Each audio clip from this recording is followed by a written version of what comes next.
language. Now, one, for some of us, English has been a little bit problematic, but I think it narrows down, or we have to begin with maybe the attitude that a few of us have, and most probably the approach that we are taking whenever we're having the English subject per se.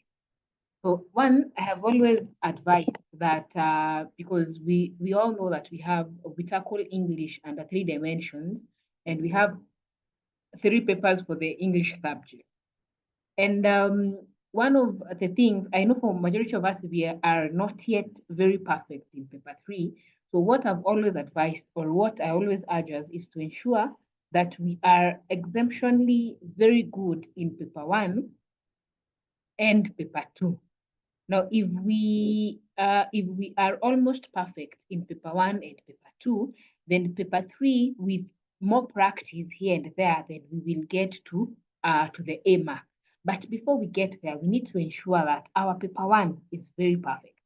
So we need to ensure that in paper one, we can comfortably bag our 50 out of 60, and paper two, which is out of 80, we can comfortably get to a 60 or a 65 or a 70 out of 80. And these are marks that we can easily get, so that whatever remains in paper three, something that we can easily polish up, because paper three, we encourage that we polish up on question number one. We ensure that we are very good in the short stories that we are undertaking. Then we are left doing more practice on fathers of nations. So before we get there, so we need to ensure that paper one and paper two, we are at least at 80% with those two papers. Now, for today's session, I'd want us to quickly revise paper one, or I'd want us to go through a few content under paper one. And I am sharing my screen at the moment. And I am not quite sure whether we are able to comfortably see whatever I'm doing on the screen. Yes, David, your hand is up.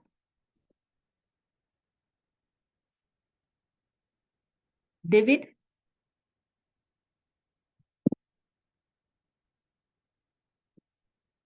Okay.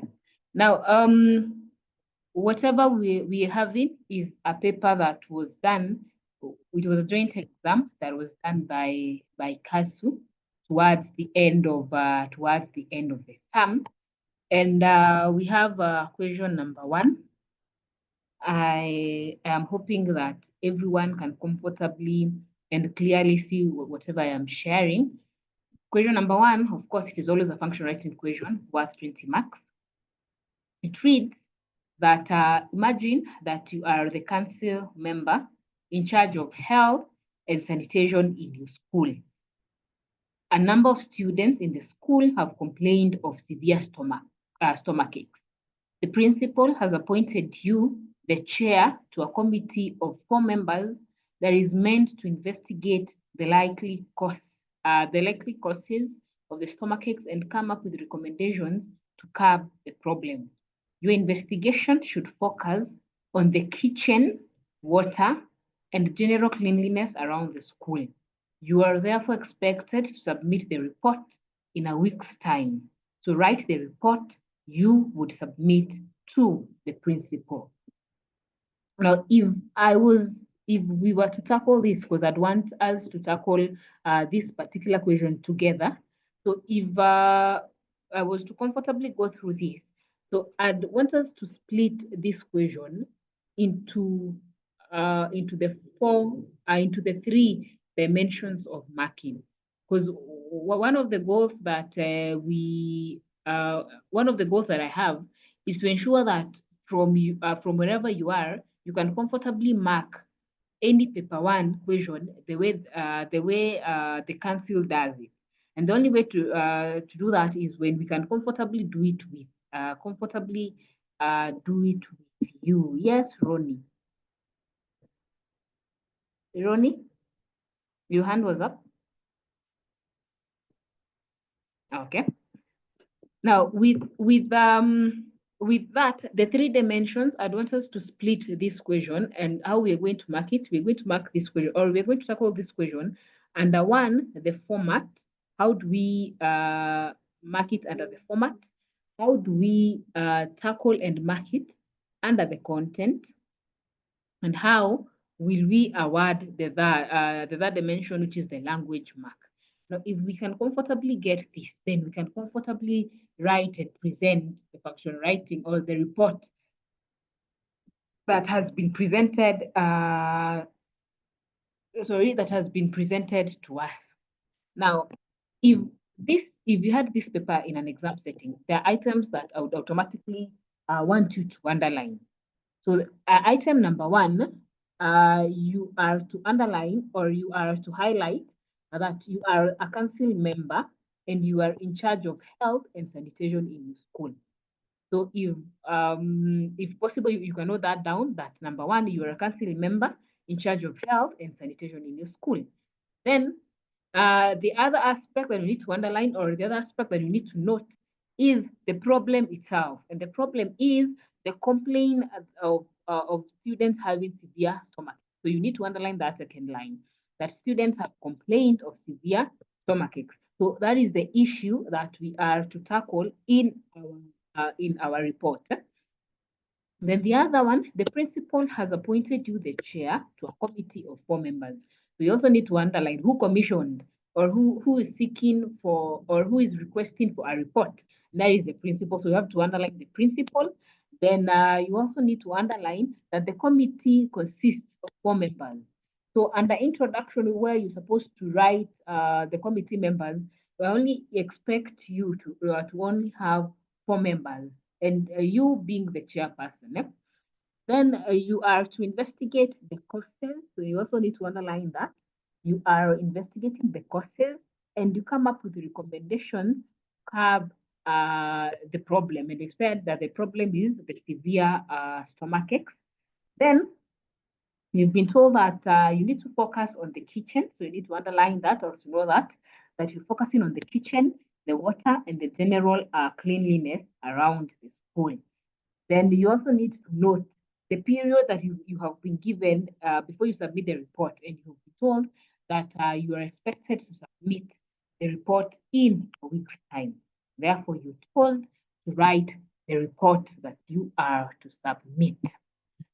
Now, with that in mind, I'd want to take the mantle back. What are some of the things that I expect? Because we said we are dividing this particular question under format, content, and language. And before we get to your format, content, and language, you'll be told to write a report. And we know that we have different types of report. So what kind of report are we writing? What kind of report are we presenting today? Anyone? We highlight what kind of report we are expected to present.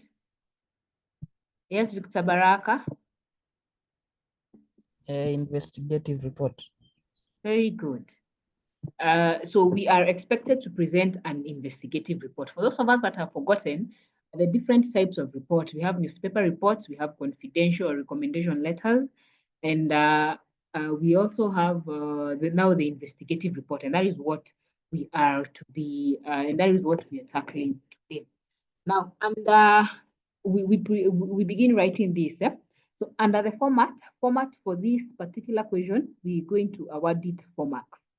So I'd want us to write what to include under format as we mark for ourselves, and we need to know how we are awarding those 4 marks. So we've always said that in each and every function writing that we have in the English language, we must always have a title. So for our investigative report, a title has to be there. So how do we present this title? How are we supposed to present the title of the report that we have?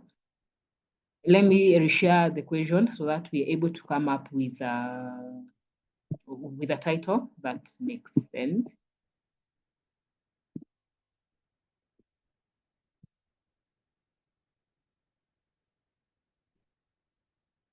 That is the question. So one person to help us come up with the title for our investigative report.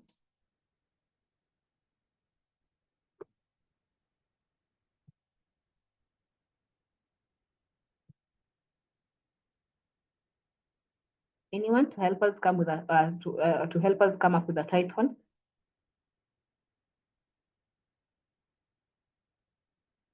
There is the equation. So with the equation projected, it becomes easy for us to comfortably come up with the title. So who would help us formulate that title?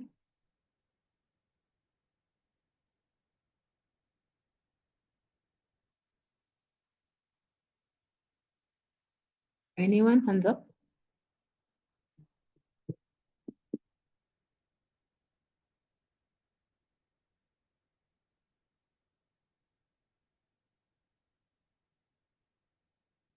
Mulu, Alvin, your hand was up, but you have disappeared.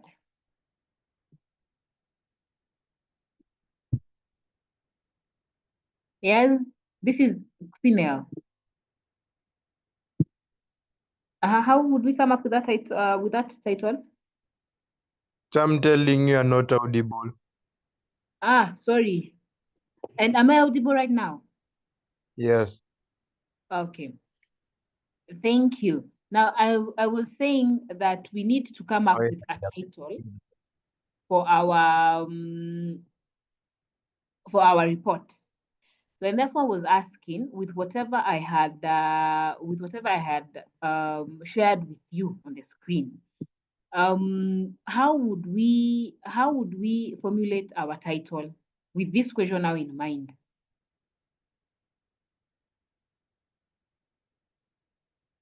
With this question in mind, how would we come up with our title?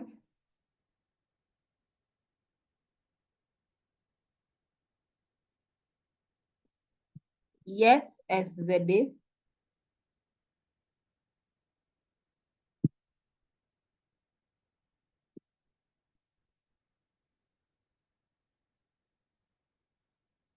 You can unmute.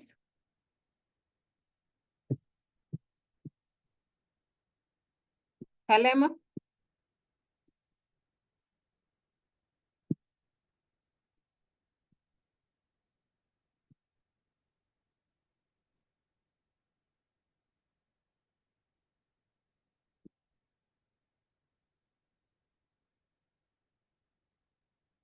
Mark, you can unmute.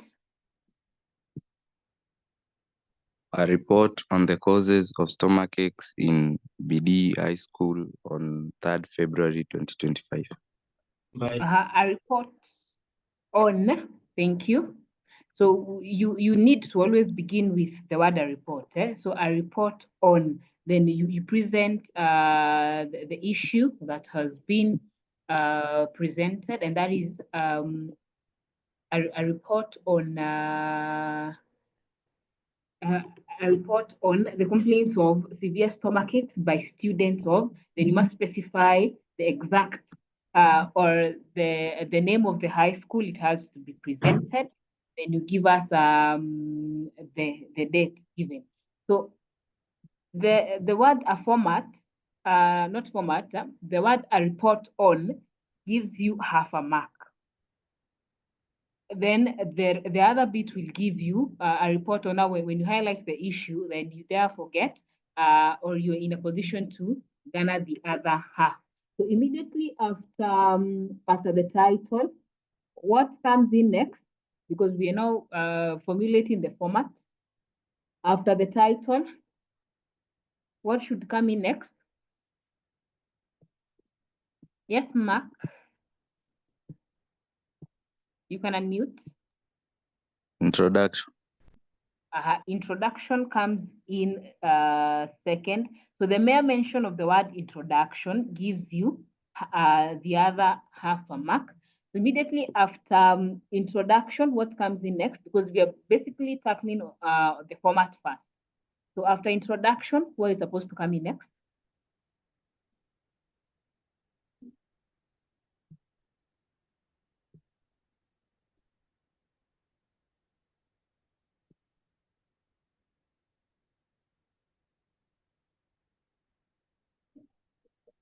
David?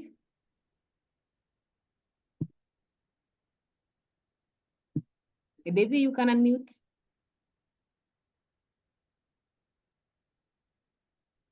Lauren, you can unmute.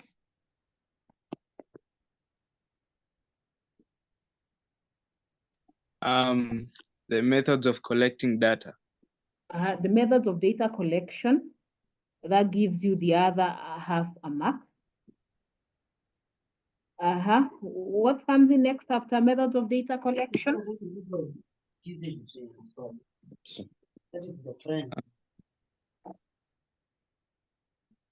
Yes, Muya?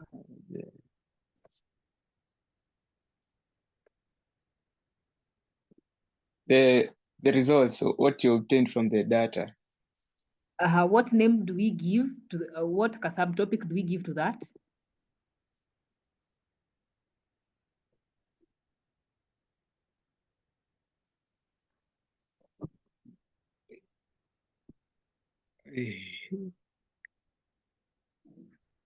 I'm not so sure. Anyone to help us out with the name that we give to those results?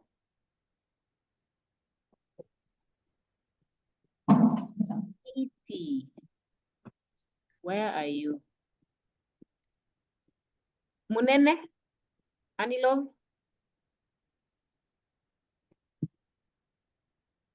What name? You can unmute. Okay, Arnold.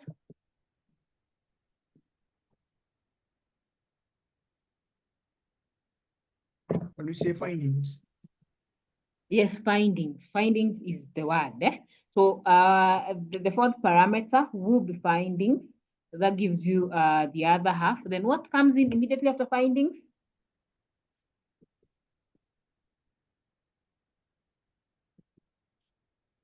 Kibet.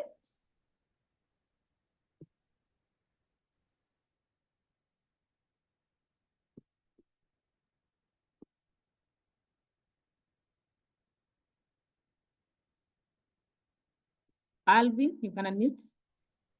Conclusion. We have a conclusion. He gives you the other half a mark. Then the next one. The next one, we have Joseph. What comes in after conclusion?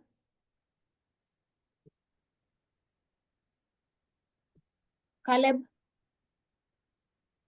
Recommendations.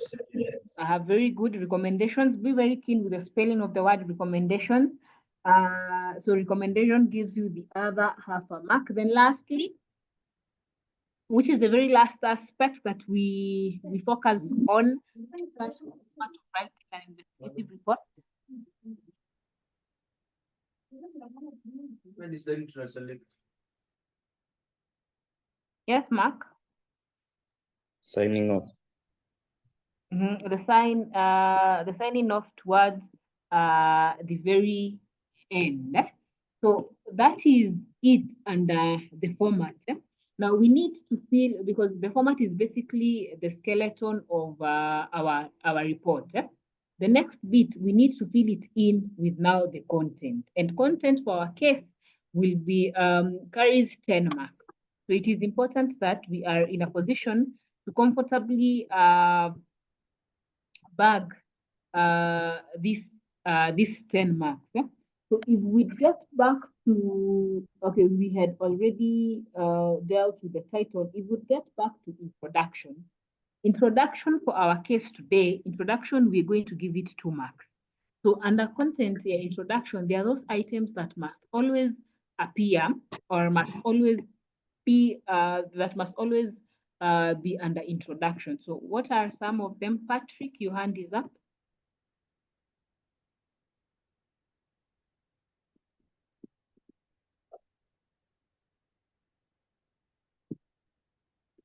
Devi, your hand is up. Or is it Mark? Yes, Mark.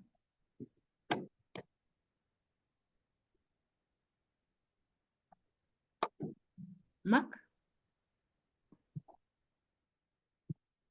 Okay. Nyaboro Grace, your hand is up. The period given.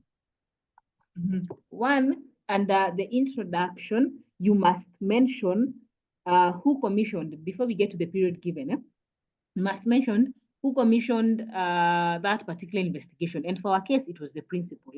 So the mention of who commissioned that investigation and the period of the investigation. For our case, the period of investigation is 1 week. The mention of those two then would give you 1 full mark. So if you say that upon complaints or after receiving several complaints, or it had been discovered that a number of students have been complaining of having severe stomachache, the principal commissioned a committee to investigate on the likely causes and come up with recommendations to try and get to the root bottom of the causes of the severe stomachache. The principal, therefore, gave us 1 week, or gave the committee 1 week. So the mention of the principal commissioning and the period it being 1 week, the two of them will give you 1 mark. So meaning that the commission, whoever commissioned is a half a mark, and the period of investigation, that is 1 week, is the other half a mark. Okay. Then we will get the other full mark if you mention the members of the committee, because the question tells you that he appointed you the chair to a committee of 4 members. Okay, so you will say that the principal appointed the following 4 members to be part of the committee to investigate and come up with the recommendations in regards to the causes of severe stomachaches within the school. Then you give us number 1, give us your name, and you must mention that that is the chairperson. So maybe we might talk of maybe a person like Anilov Munene is the chairperson. So you'd say the following members were members of the committee. So you say number 1, we have Anilov Munene, then we must give the designation, chairperson.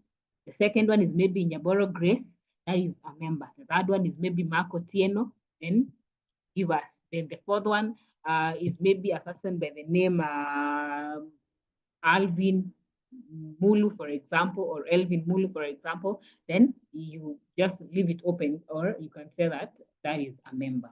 Okay. Since we have been given the maximum limit, kindly do not exceed. Do not give us member number 5 and member number 6. You will be simply wasting your time. Yes, Mark, your hand is up. Mark?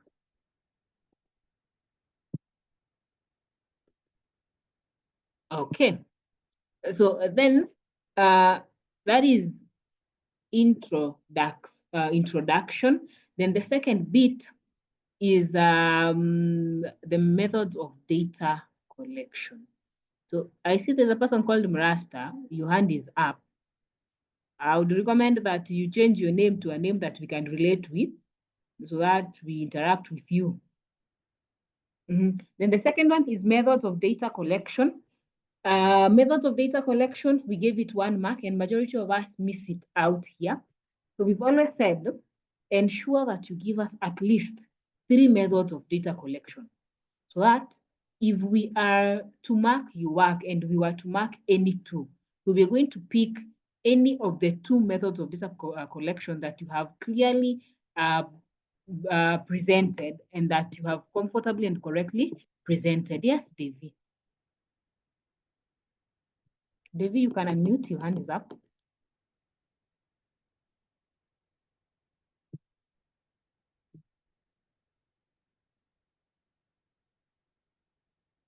So methods of data collection, as I've said, ensure that they are at least 3. Now that they are 3, yes, David.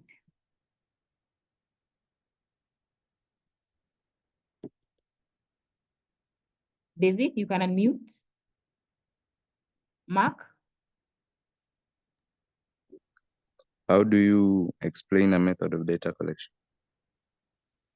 Okay, thank you for that, and that is where I would want to explain. Now, for methods of data collection, we say, for instance, you have chosen interviews. So you'd say that we carried out interviews to a specific number of people. Now you must specify the number of individuals. So you will say that we interviewed 50 students from a particular class. So we want to mention that you will get 1 full mark because you have mentioned the method, which is interviewing, then you've given us the specific number of individuals that you interviewed. Maybe you talk of 50 members from different classes. So with that, you score. But if you say that we carried out interviews, then you will not get it correct. Now you have to specify. If you're taking us in the line of interviews, how many people did you interview? If you take us in the line of questionnaires, how many questionnaires were rolled out and to how many people were they shared to? So you say that the committee made a printout of maybe 50 questionnaires and the 50 questionnaires were rolled out and filled by 50 representatives from the different classes. If we are talking of observation, because we are talking of maybe you went to observe the cleanliness levels in the kitchen, so you can say that the committee headed to the kitchen and made observations or observed on how 2 of the kitchen staff handled food or handled food as they were preparing, or maybe 5 of the kitchen staff handled food well, preparing that when preparing meal. So kindly note that for methods of data collection, it is not it has to be a complete statement, and that means that you must mention the exact method of data collection and you must give us a specific number which particular methods of data collection were used. Maybe it was if it is interviews, mention how many were interviewed. If it is questionnaires, mention how many questionnaires were rolled out, how many people filled in the questionnaires. I'm hoping that it is clear and it has been understood better. And at least ensure that you have at least 3 methods of data collection. That when we are marking, if we are to mark any 2, we will pick any 2 that you have correctly stated. If you were to pick 3, you will be advantaged since you have presented the 3 methods of data collection. Okay. Any questions so far in regards to methods of data collection and how to present them?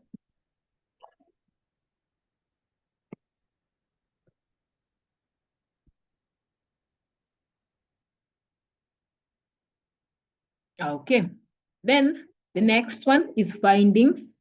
So we derive findings from methods of data collection.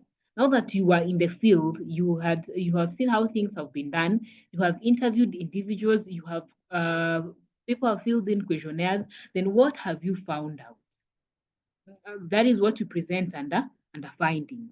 So findings ensure that you present them at least, you can present at least 3 issues or 3 findings, and you at least explain. Do not merely mention them and then you leave it at that. Ensure that you briefly explain those findings. If you find that maybe the kitchen staff did not have the appropriate attire for handling, maybe for handling food. You know, when food is being handled, they have to wear caps on their head to ensure that we do not have hair falling into food. You need to ensure that they have gloves, those clear type of gloves. They need to ensure that they put on the apron and all that. So you can comfortably give those findings. Maybe you realize that they didn't have the caps on, so you might present that under findings. Yes, Muya. Excuse me, Chair. Yes. How many marks do you usually give on findings? Findings for this case, we give it 3 marks because I expect at least 3. But you need to note that sometimes the way we award marks might change. So this exam we gave 3 marks, so we expected 3 points. The next exam we might award it 2 marks. So meaning that if it is awarded 2 marks, so we will expect 2 points. And that is why I've told you always mention at least 3, because I do not think that it has been very rare for us to award 4 marks under findings, for us to demand for 4 points under findings. So I'm almost very sure we can give 2 marks. We can demand for 2 points 1 point, or the maximum that I've come across in marking schemes is 3. That is why I advise that at least ensure that you 3 findings. Yes, who is this? Yes, Grace. Yes, Nyaboro. Excuse me, madam. Yes. I was asking if we are Mhm. supposed to be numbering those findings. Okay, thank you. I will give the question back to you. So members, do we number our findings? Wonderful young men and women, do we number our findings?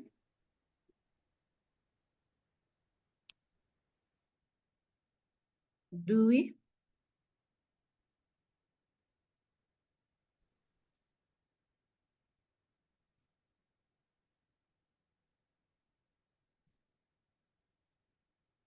Yes, Muya?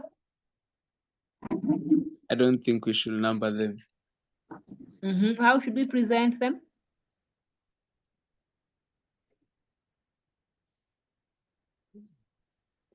Okay, I normally write them. I normally leave a space of 1 line after each finding. So after And each finding, you leave a line. Yeah. Okay, though it's not a must that you leave a line, but the only thing that we number under report writing is the recommendation alone. And you simply write it as a statement. One finding, you have it, maybe it might occupy 2 or 3 lines. So you have one finding, two or 3 lines, then you go to the next line, not necessarily having them under numbers. Sawa? Are you okay, Grace? Grace, you're good? Okay. Then the next one after the next one after findings, we have the conclusion. So conclusion, it simply summarizes the findings. What have you what have you concluded? And most of the time, the conclusion we write it in prose form, in prose format. So you only give a summary of what you've had under the findings. And for this case, the conclusion, we gave it 1 mark. So we were simply looking for the summary of what you found out during your investigation. Then the other bit is the recommendation. So recommendation, for this we awarded 3 marks. So the recommendation, always ensure that you present at least 3 recommendations. Okay, you ensure that you present at least 3 recommendations. And when you're presenting the recommendation, kindly make it a habit of using auxiliary verbs. For example, point number 1, you can say that we should do 1, 2, 3, or the school should provide the right attire maybe for the chefs in the kitchen, or the learners ought to ensure that they clean their hands or they wash their hands immediately after they visit the washroom, or the learners ought to clean their hands before meals. The learners ought to. So you need to ensure that you utilize the use of the words should and the words ought to. That is the auxiliary verbs must always be used. Then for the recommendations, they must always be numbered. Okay? Yes. Any questions so far in regards to the content? Kuna yeyote ako na swali?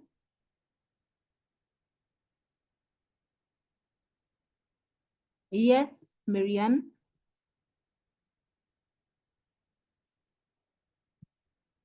Marianne, you can unmute. If we may, please, may we go back to the methods of collecting data?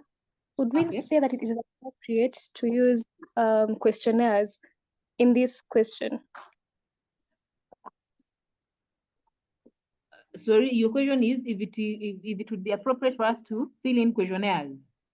Yeah, in accordance to the question.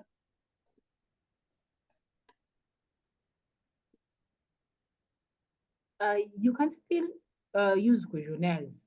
You can print out questionnaires and give the questionnaires to individuals, maybe to those who have ill, and you just give them as a form to fill in. Because the questionnaires that we talk about, it's not a must that a questionnaire should have 10 or 15 or 30 questions for them to be filled in. You can only make a printout of maybe 2-3 questions. Yeah, where do you think that the food in the school is handled in the best way possible? So that can be a question that can be under questionnaire. So for this, questionnaires would still work. You only need to relate it with the context that we have in. So, Marianne. Yeah, thank you. Yeah. Grace.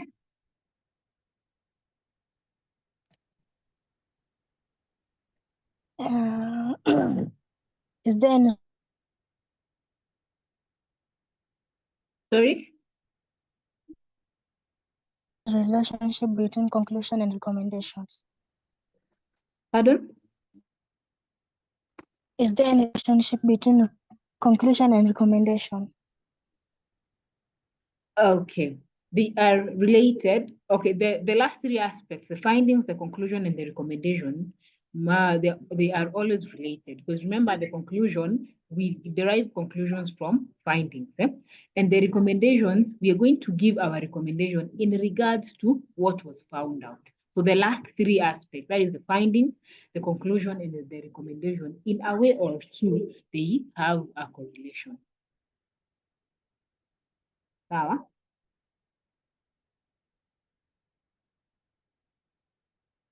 Anyone else with a question?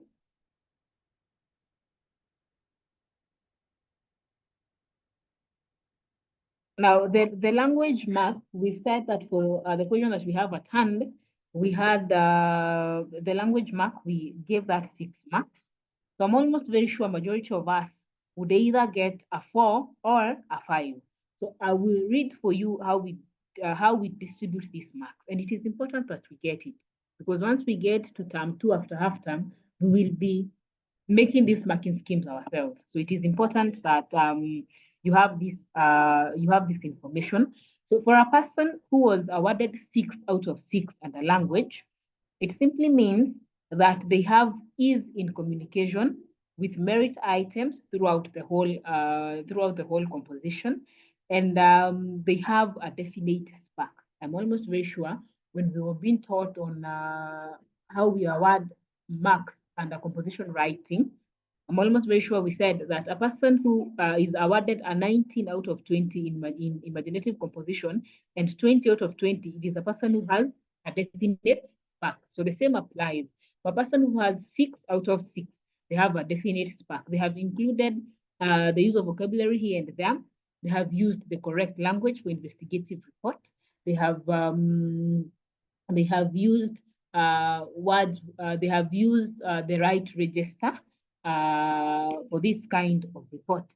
Then a person who was given, for you to get a 5 out of 6, simply means that you can communicate with ease without straining, without directly translating from other languages, mostly from Kiswahili. Then you have a few errors here and there. Then you have some items of merit. These items of merit, they're those that we tell you in imaginative writing, is that you have those merit. So the moment that you have that, then we give you a 5 out of 6. Then at 3 and 4, it simply means that you can communicate, but you have strain in how you are communicating. So with strain in your communication, it simply means that you're not able to clearly bring forth a particular aspect, or to clearly bring forth your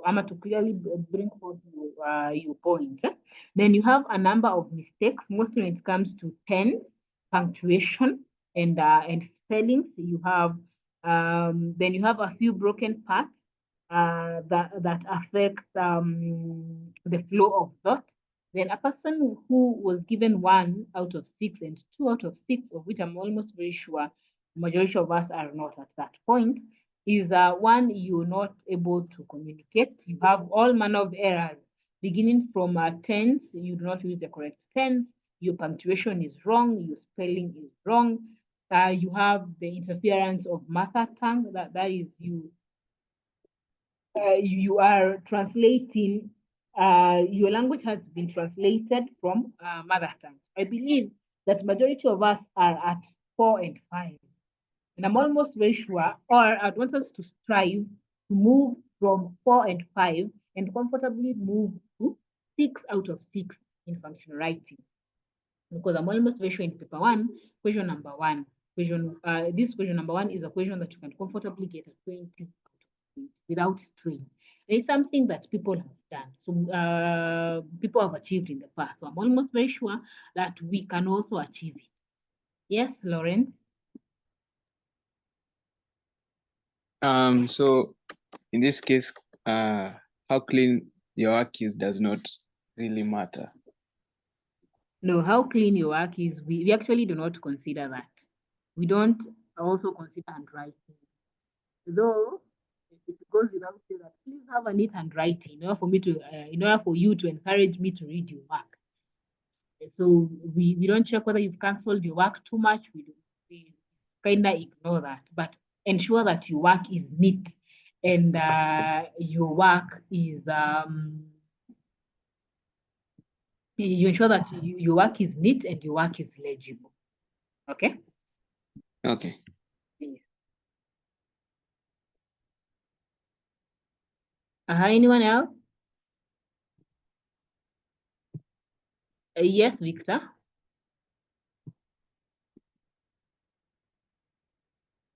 Is it Victor? okay? Hello? Yes, I can hear you. Yeah, is it okay to exceed the number of recommendations? Is it okay Yes, to you can read? exceed. Yeah. You can exceed, but we recommend. Okay, you can write 4, 5. You can have 4 recommendations. You can have 5 recommendations. You can have 6 recommendations. But we've always said if Yeah. we have awarded 3 marks, so we will mark any Yeah. 3. Any 3 that you have correctly brought forth. Okay. Yeah. Mhm.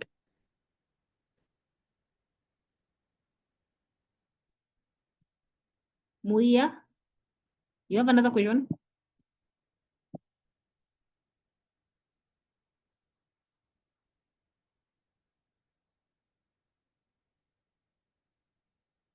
Okay.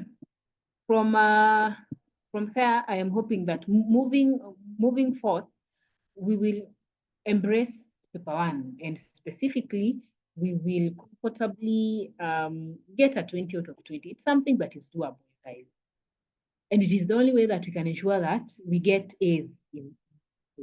It's very easy to get those A's. So the next part, I will be sharing on, I'd want us to go to oral skills. If time allows us, then we will go to the closed test that is presented. So there is a poem here by Claude McKay. It is titled "If We Must Die." So I'd want us to go through it. Then we will answer the questions that will follow. So I give you a few minutes. You go through that poem, then we'll get to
So that is the poem that we have.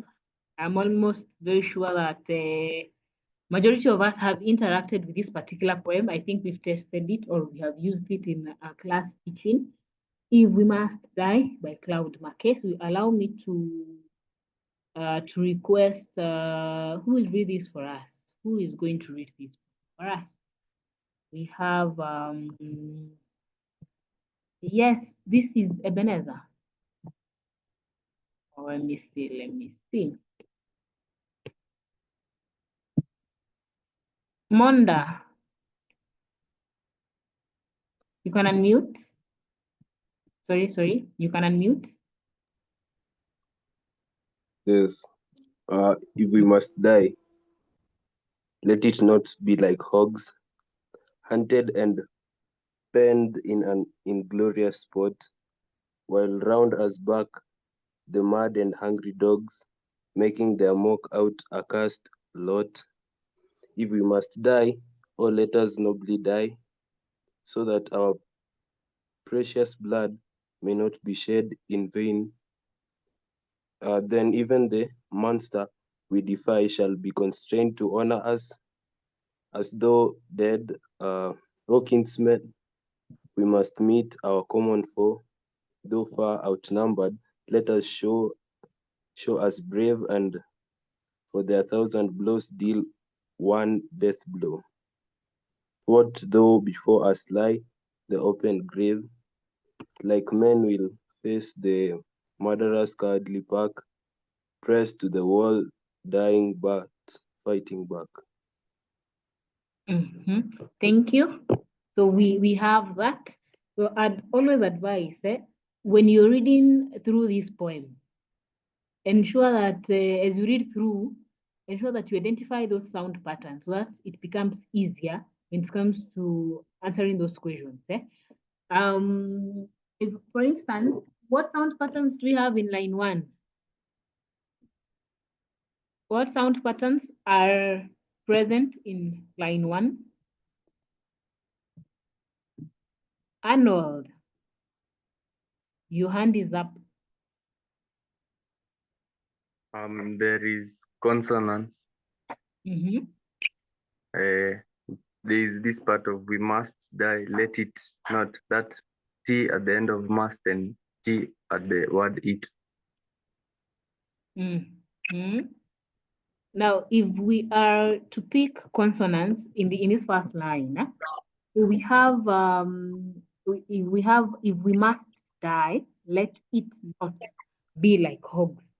So we can't pick the T in must because we have the word die, which is a content word.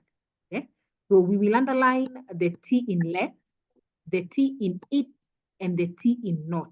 So that is what would say, would qualify it to be consonants. Then always remember, I know we've said this over and over, and we'll still continue to say it. Always remember that you must rewrite that whole line.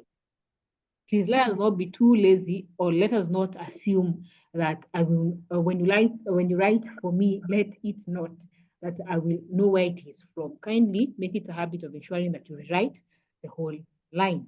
Okay. So if we were, how would we perform line 1? If that question was to be asked, how would we perform line 1? Arnold, your hand is still up. You'd still want to answer this one too? Yes, can try. Yeah. Okay. I will place my hand on my chest when saying we must die, the word we, to show emphasis on. Dying, So would have that, but would begin by saying that I would use a gesture. Since it is a non-verbal cue, you've always said for non-verbal cues, you ensure that you mention the exact non-verbal cue first. So we would say 1, I would use a gesture. Then you go ahead and say that I would place my palm on my chest when saying, if we must die. Are we in agreement? Or you can simply highlight that and talk of gesticulation. You say gesticulation, and then you move ahead and say that I would place my palm on my chest when saying, if we must die. Okay? Ebenezer. You can unmute.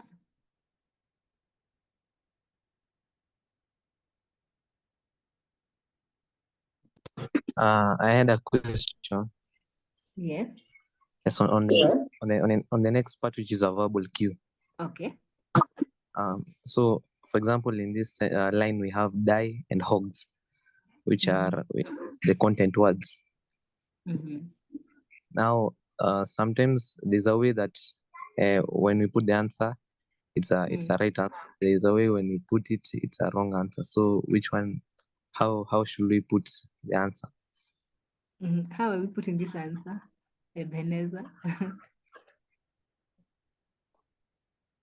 Now, for verbal cues and for stress to be specific, we've always said that we stress content words. Then we've always advised that you must give reason as to why you're stressing those content words. Then do not settle for saying that they are content words and leave it at that, because we need to know the role of content words in sentences. And one of the roles of content words in sentences is that they carry the meaning. So you must be in a position to know the meaning of those content words in relation to the meaning portrayed in the poem. So to talk of, I'd stress the word die and hogs.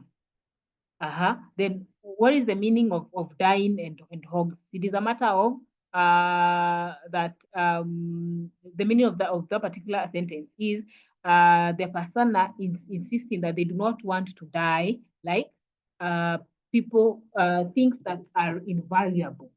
Because what is a hog?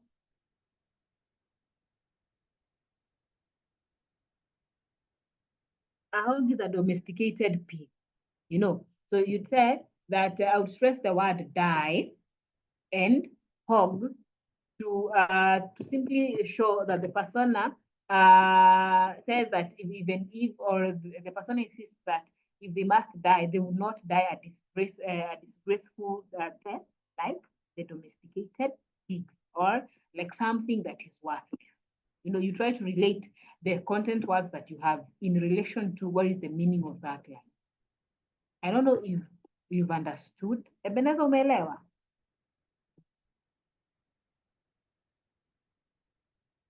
Ebenezer, you've understood? Yeah, I've understood. Thank you. Okay. Now, anytime we are dealing with content words, kindly always do not settle at you're stressing them because they're content words. Kindly relate what is the meaning of those words in relation to the meaning of that line.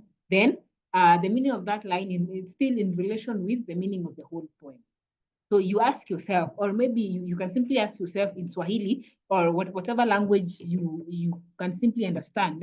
So unajiuliza, if I stress the word, hiyo line ya kwanza inamaanisha nini? No, ni huyu mtu anasema asikufe like something that is worthless or something that is useless. And you can simply, and then you now translate that back to correct English and comfortably put it down on paper. Most of the time, we find ourselves overthinking. When it comes to this kind of questions, poetry in paper one, kindly do not overthink. If you're talking about death and we're talking about a hog or something that is useless, that is what it is. So do not go out of the box. How else would we perform line one? There's one specific answer I am looking for. How would we perform line one still?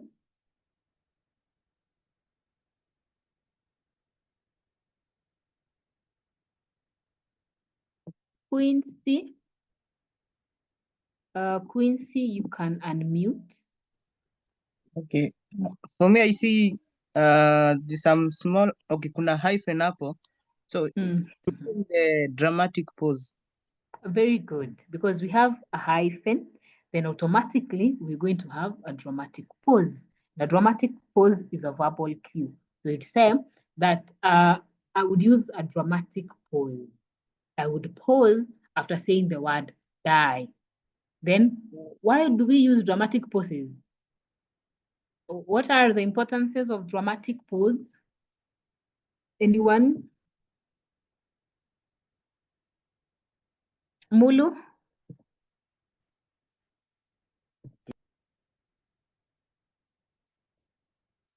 Mulu, you can unmute. To create suspense. Very good. So you can talk of to create suspense. What is the other function of dramatic pauses, Arnold? Can you say to capture the attention of the audience? Capture the attention of the audience? Not quite. Not quite. Instead of capturing the attention of the audience, why don't we present, or why don't we say that we would want the message to sink in? That if we must die, then you pause. So we would want to take us in the line of giving it time, or giving the audience time for the message to sink in. That is easier. Now, that is what I really wanted us to handle when we are talking of line 1. Then do we have use of rhyme in this poem as a sound device, as a sound device? And I think it is the most common. So we have use of rhyme, and kindly note, I advise that if you're presenting it as a poetic device, it is not rhyming words. It is not rhyming words. Kindly, the pattern itself or the device itself is the use of rhyme. Then you go ahead and present the rhyming words. Are we in agreement? So please avoid saying that. Avoid identifying the device as the rhyming words. The answer is supposed to be the device itself, or the poetic or the sound device is 1, use of rhyme. Then you go ahead and present the rhyming words. So always remember, as you present those rhyming words, we do not use conjunctions. So you don't tell me that the rhyming word is hogs and dogs. So you either present them in a vertical way, or if you use them in a horizontal way, you can separate them by the use of a comma. Yes. Then from there, we have the questions presented. The first one is describe the rhyme scheme of the poem above. So the rhyme scheme of the poem above, kindly note that you must present the pattern first. Okay, so which is the pattern of this poem, the rhyme pattern?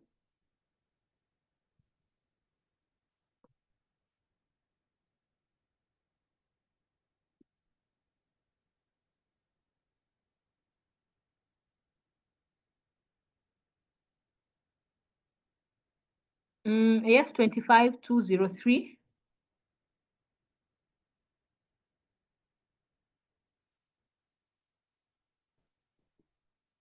So the rhyme scheme is AB, AB, AB, AB, CD, CD,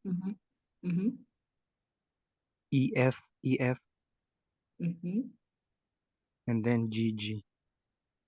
And then GG. So thank you. So the rhyme scheme being AB, AB, CD, CD, EF, EF, then GG. Is it regular or irregular?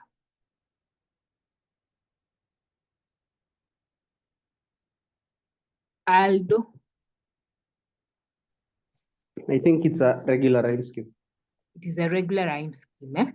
Then, so when you're giving your answer, you must present the pattern first. You say that the rhyme scheme is A, B, A, B, C, D, C, D, E, F, E, F, G, G. Then you say it is a regular rhyme scheme. Then why is it a regular rhyme scheme? Why is it regular, Devi?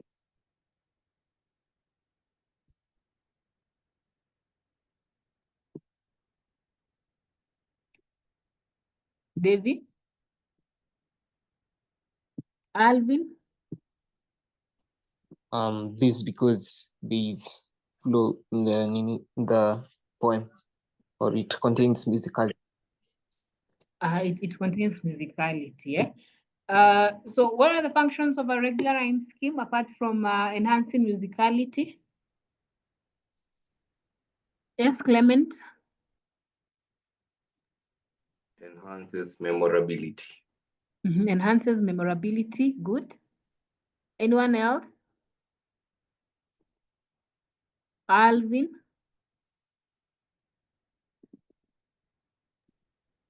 It makes the poem easy to recite, or makes the poem easy to recite. Why has it been made easy to recite? Because it is memorable, because it is musical. Another reason, yes, Lemuel? It draws one to the keywords. Draws one to the keywords, really. And why are we drawn to the keywords? Because of the aspect of musicality. So we still get back to musicality. Lemuel? Yes. Yes. So a regular rhyme scheme, one, it enhances musicality. That one we have identified. Then it enhances memorability. Then the other one, it is that it creates, yes, Victor Baraka. Where are you? Okay, you have disappeared. Then the other one is that it creates rhythm. So the point that we are at the moment, we say that you have to identify the pattern, then you comment in regard to that pattern, see whether it is regular or irregular. Then you give reason. That is, if you've been given 3 marks. So for this question, we had 2 marks, and 2 marks simply meant that you needed to identify the pattern, then you give a comment in regard to that pattern. And some of us would give a comment and say it is because it is predictable. But mali tumefika at Form 4 level, beyond it being predictable, kindly, you can give one of these functions. So you can say that the rhyme scheme is A, B, A, B, C, D, C, D, E, F, E, F, G, G, G, G. Then you say that it is a regular rhyme scheme since it is predictable and it enhances musicality. As simple as that. And I'm almost very sure with that you have a complete answer. Yes? Bruce. You can unmute. I've got a problem. Yes.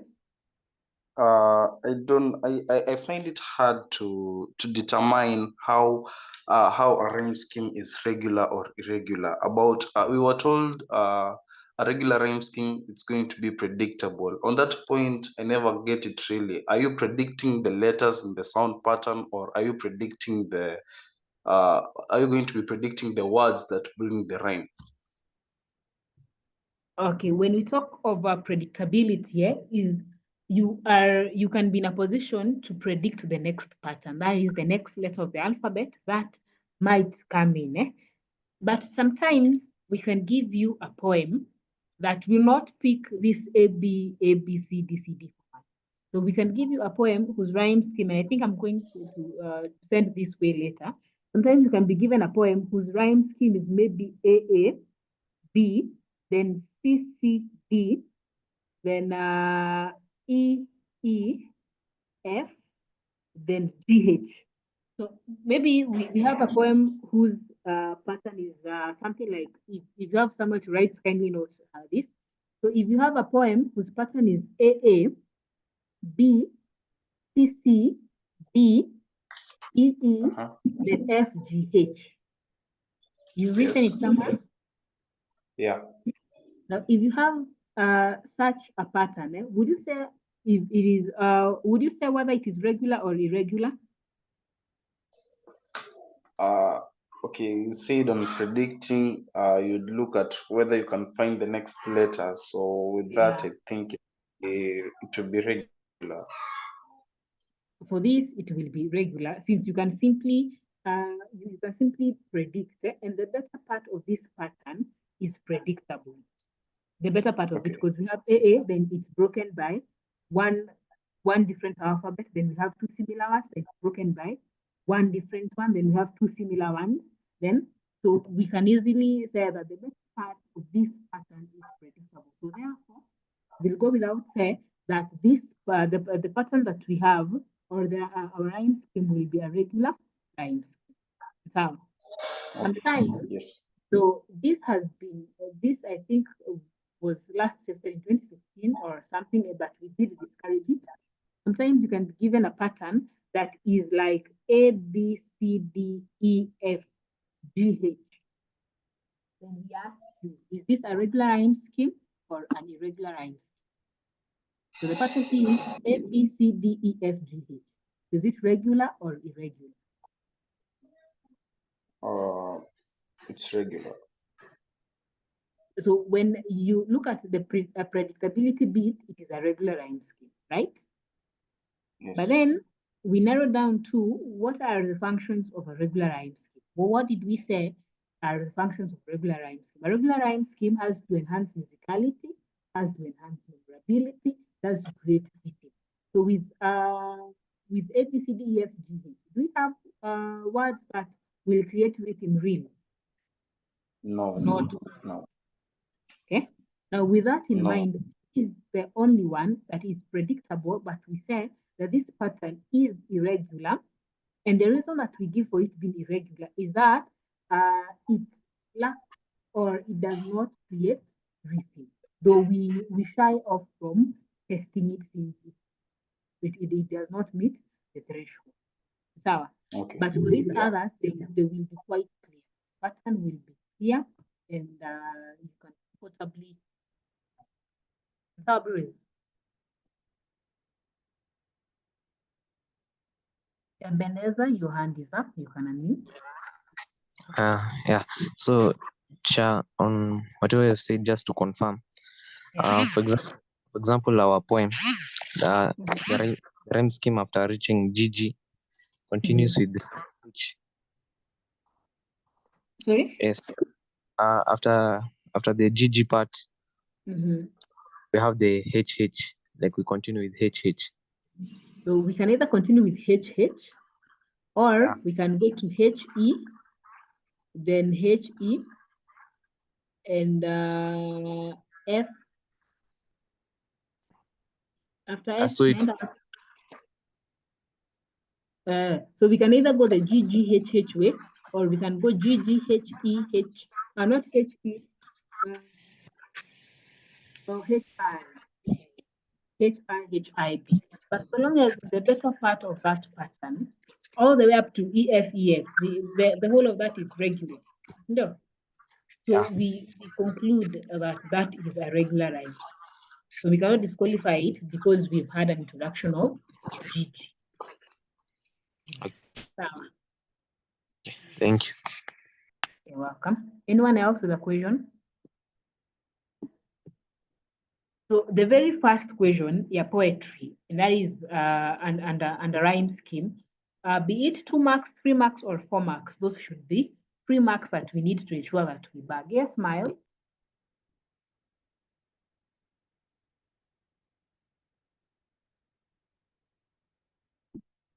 Okay, Miles has disappeared. Then, how would you say line 14 of this poem when it comes to saying, whether you have been told how would you say or how would we perform?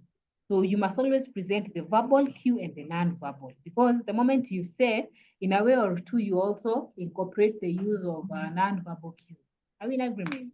So now that we have how you say like 14 and it is 2 marks, it goes without saying that I would expect 1 verbal cue and 1 non-verbal cue. If it is how would you say this line and it is 3 marks, then I'd expect it is 1 verbal and 2 non-verbal, or you present 2 non-verbal and 1 verbal cue. Okay? So line 14 is the very last line of our poem. There it is. So how would we perform that line?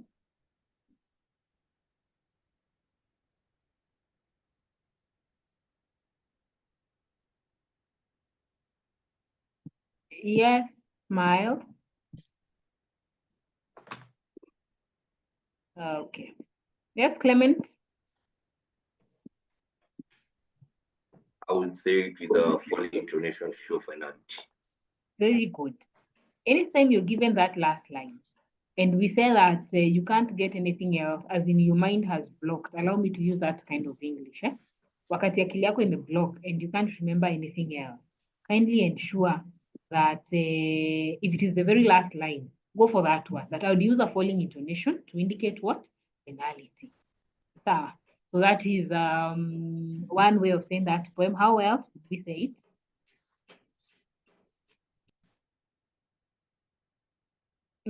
Ebenezer? So I will use appropriate gestures. For example, clenching my fists when saying to show the fighting back. Very good. I'd use a gesture, or you say that gesticulation. Then I would, what have you said you do to your fist? I would clench my fist to show that we're saying the statement fighting back, so that I am ready to fight back. Then when it comes to stress, which words would we stress? Miles. Fighting back. You would stress fighting back. What else? Press to the wall. Press. You will not stress to and there. So you will say that I would stress press, wall, dying, fighting, back. Okay. Then why would we stress? Yes.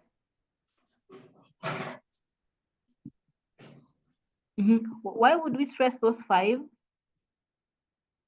Arnold?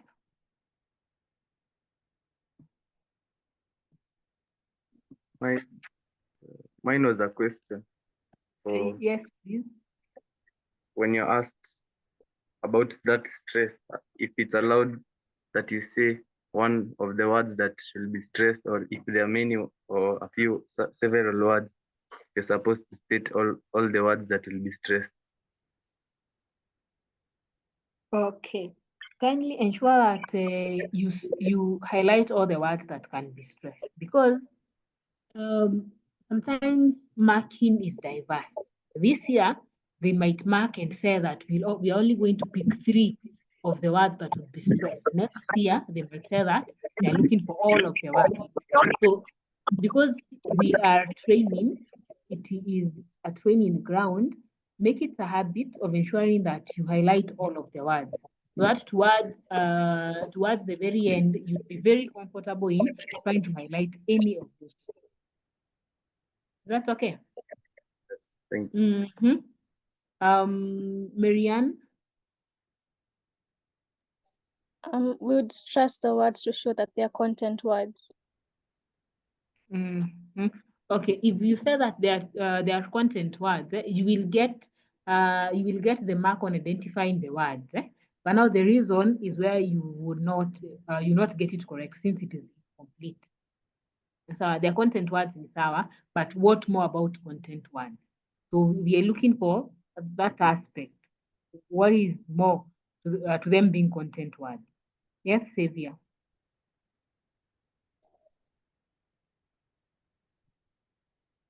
Xavier?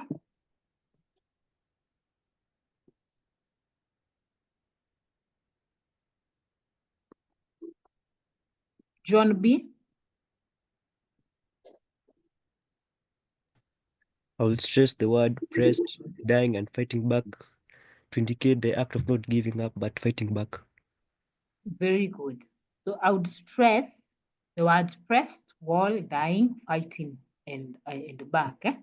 To bring forth an aspect of that determination of not giving up, or the aspect of not giving up, that even if things are so hard for them, they have to fight back.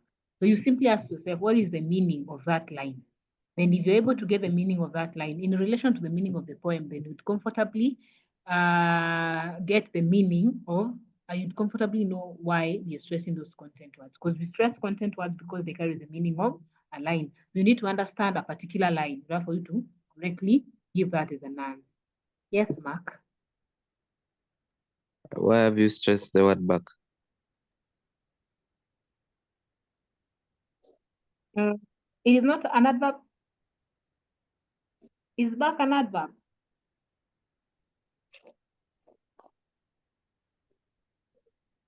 Someone correct me, or someone advise me accordingly. Or it is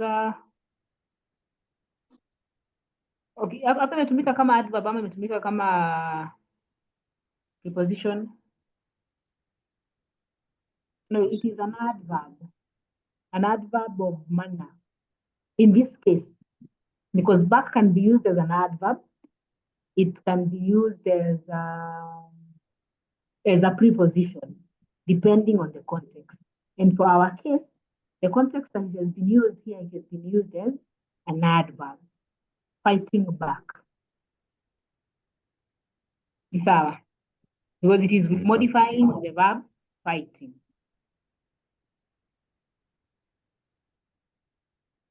That's okay. Okay. So we need to be keen, and I've noted that majority of us, you're giving reason as to why we stress content words inakuwa ni kama ni kizungumkuti, but I'd advise you, try and understand that line. So the moment you're able to understand the line in a particular line in a given poem, then you will comfortably understand, or you will comfortably give you will correctly give the reason as to why you're stressing those content words. Because content words simply carry the meaning of a line.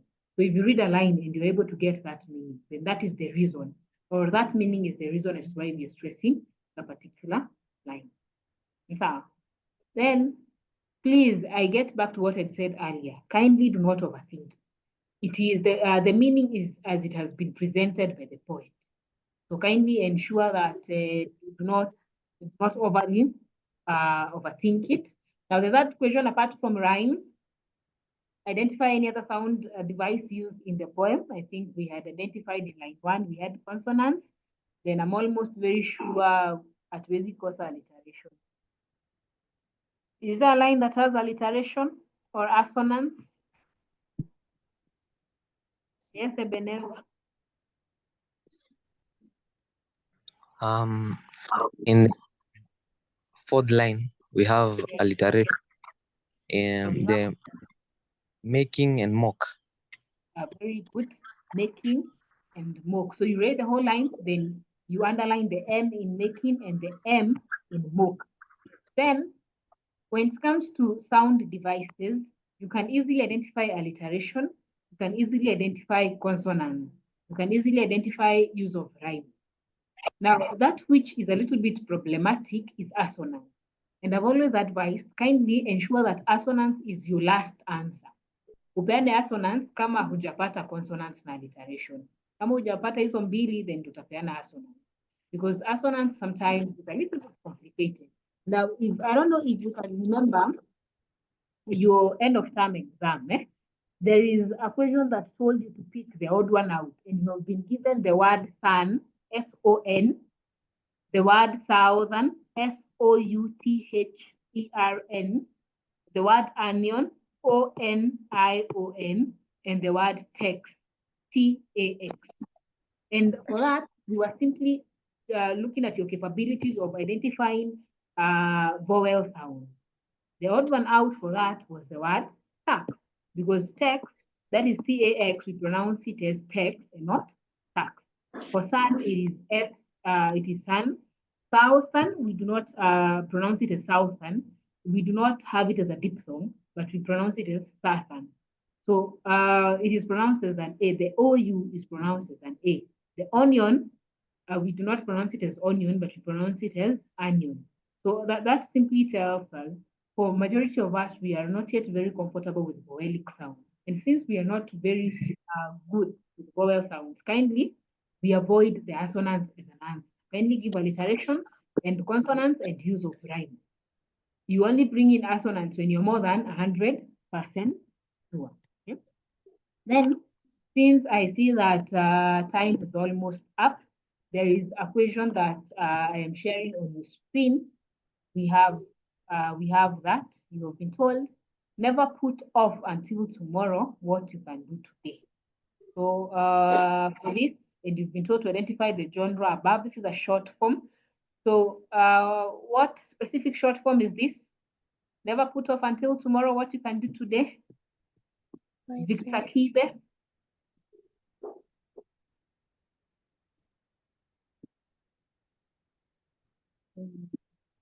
Just a moment.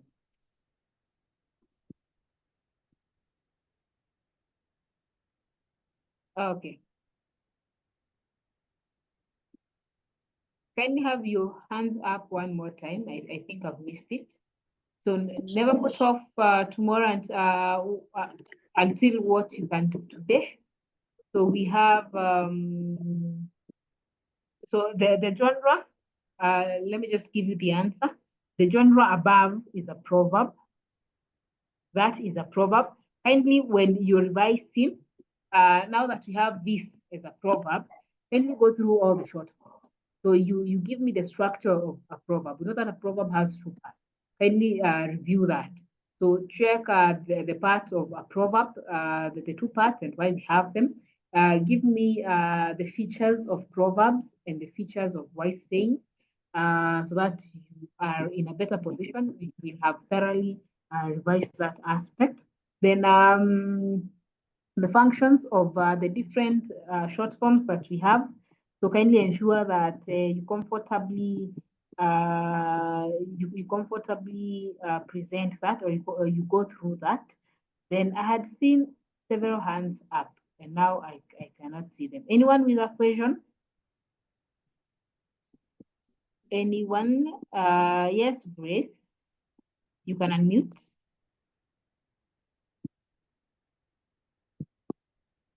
Grace, you can unmute.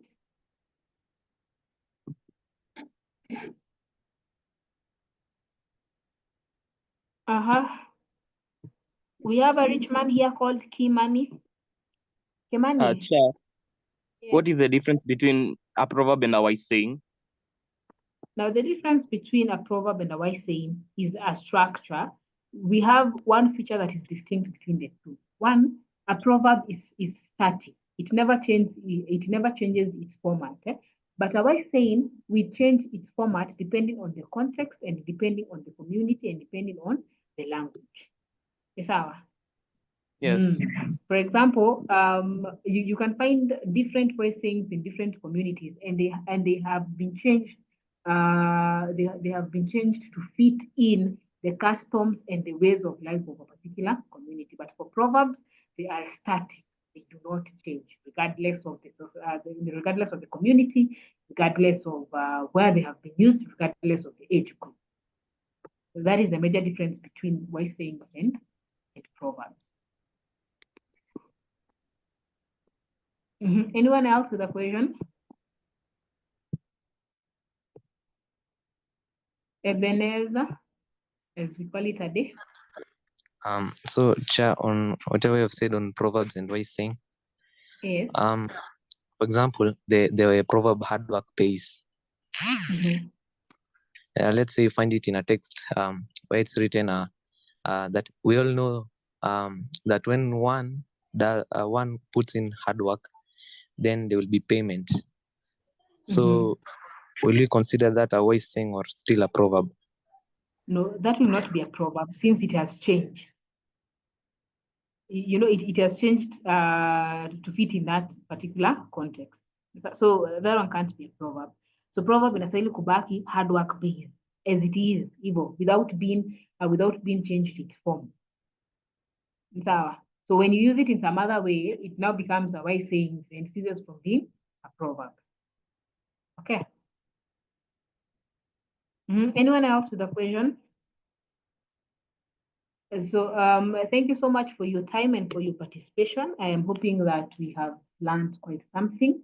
There are the other parts that have been left pending. I will share the paper with your form admin to share with you. Kindly ensure that you go through them. The next lesson that we are going to have, we are going to tackle paper 3. Kindly ensure that you have your set text with you. And that is the fathers of nations and the short story. That is what we will tackle next. Thank you. Good day, you all. You have your hand up.